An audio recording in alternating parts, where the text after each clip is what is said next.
Hi there, thank you so much for joining me today. This video is going to be a hypothetical exercise. We are assuming that all of my makeup has disappeared and I only have $100 to go out and buy new makeup. How would I recreate a new makeup kit and be able to do a full face with only $100?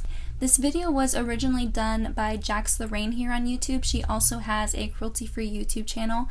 I've been a big fan of Jackie's channel for a long time. I've been a long time subscriber and I really enjoy her videos. I think if you like my videos, if you like my channel, I really think you'd appreciate hers as well. I thought that was such a unique and fun idea for a video, so I emailed her and asked if I could do my own version, and she said yes. She was so kind and gracious about it. I will have both her video and her channel linked below. She made a lot of really great recommendations and I definitely learned a lot from her video. I'm just going to go in order of how I apply my makeup, and so I'm going to start with foundation. The foundation I chose was the e.l.f. Flawless Finish foundation. It's $6 and it's definitely one of the first foundations I bought and used back in the day when I was getting into collecting makeup. It's got a nice satin finish. It has light to medium to buildable coverage. I think it works for most skin types unless you're on the very extreme ends of the spectrum. If you have very dry skin or if you have very oily, like uncontrollably oily skin, I don't think this would be the best for you. But if you have dry or normal or combination skin, I think you can make this work depending on what primer you use, depending on what kind of setting spray you use.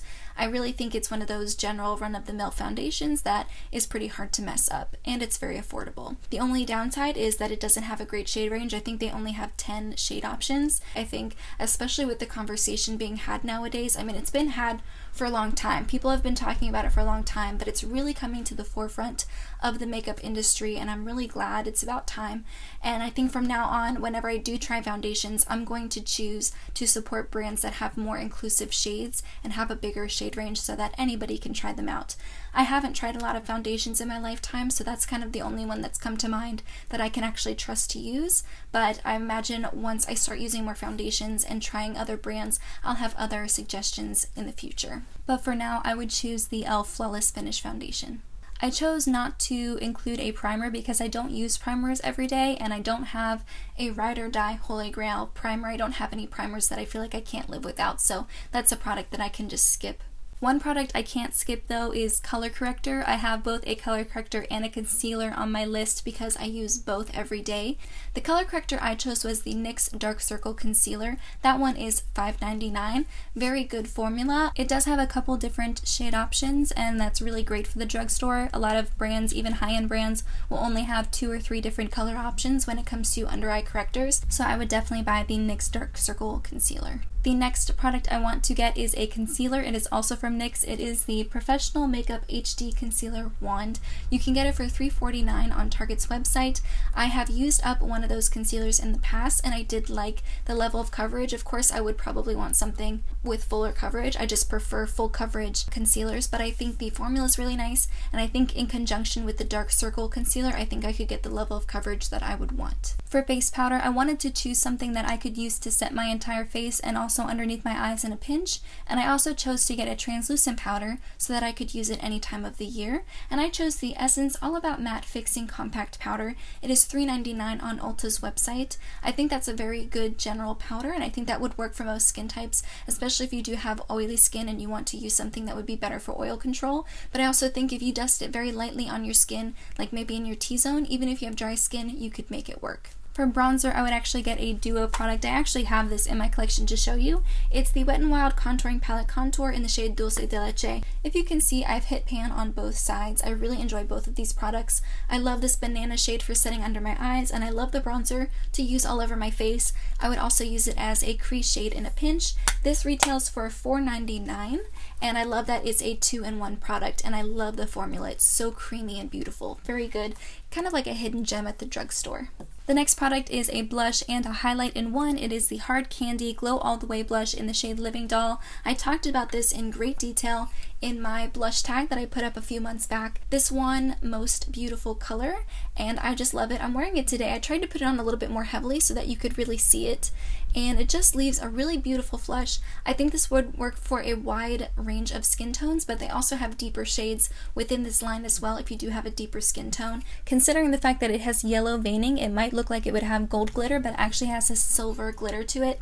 Nothing too chunky. I think it's beautiful. I am wearing it in conjunction with another like more subtle highlight, so them together just gives me a lot of glow.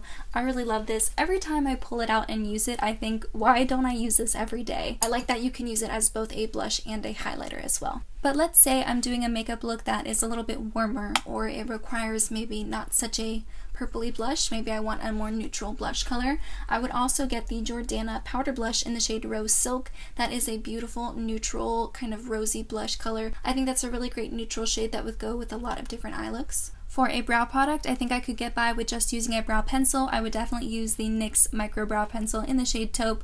I love the formula. I love how small it is. I love that it has a spoolie on it. I love that it lasts all day, and there's also a lot of different shade ranges. I talked about this in my top 5, bottom 5 empty products of 2017. This was one of my top 5 favorite makeup products that I used up last year. I don't feel like I need to use a gel with it. I think it does what I need in a brow product, and so I would definitely spend my $9.99 on that product. Even though I do like playing with eyeshadow colors and I like creating different looks, I think if all of my makeup disappeared and I had to start over, I probably wouldn't buy a bunch of different crazy colors. I'd probably just buy one palette with a bunch of different neutral colors. So I chose the Milani Everyday Eyes eyeshadow palette in the Must Have Naturals version. And this one has a nice dark brown. It has some shimmery shades. It's only $8.99, but it has a wide range of shades. It has dark shades, light shades, it has crease shades, it has glittery shades. I think I could make it work, and I think I could create some different looks with it as well and kind of change it up as much as I want. So I think that would be a really good starter palette. And I also feel like I could use some of those eyeshadows as highlighters as well, or as like a quick contour shade too. For eyeliner, I chose the Jordana 12 Hour Made to Last eyeliner in the shade Espresso Last. This is actually the same eyeliner that Jackie chose for her video. I do have the pencil. I have it in a different shade. This is an Aqua Stone. I was so blown away with the formula of this. I think this is a beautiful formula. I think it's very long lasting. You can put it in your waterline and it won't go anywhere. It's pigmented, it's creamy, it doesn't pull out your lashes when you apply it, and you can sharpen it. I prefer eye pencils that are sharpened, so I think this is really great. I don't know if I would need like a black eyeliner for most day-to-day looks. I think I would just prefer the brown version, so I got it in Espresso Last, and it's only $2.99. It's a really great find.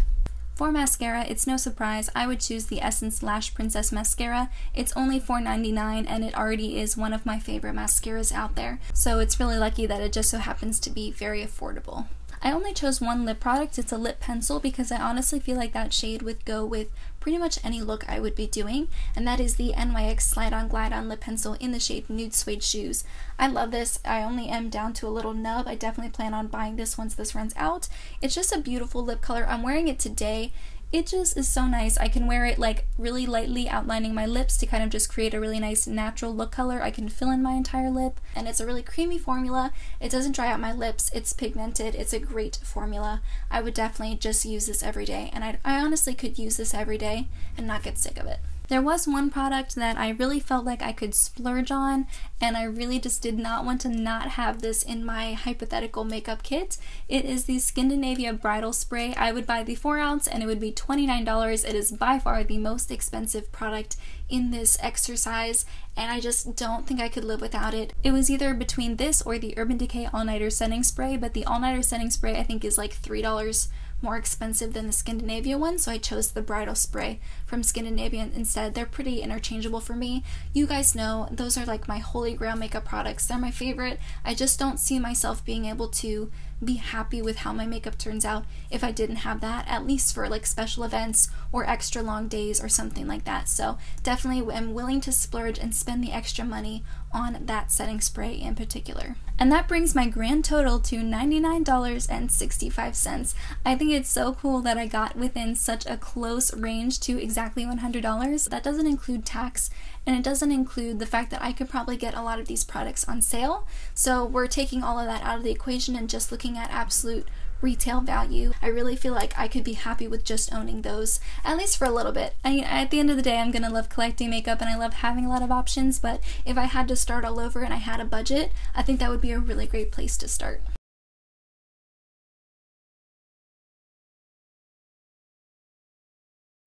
Thanks again to Jackie for coming up with this amazing idea and for letting me make my own video about it. I think this was such a fun exercise to do. It was definitely a lot more challenging than I thought it would be, and I think it was a really great way for me to look at what my priorities are. If you end up doing this exercise, please share it with us in the comments. I think it'd be really cool to see how some people prioritize some certain products, and also to see if you guys multitask in a way and use some makeup products in different ways as well.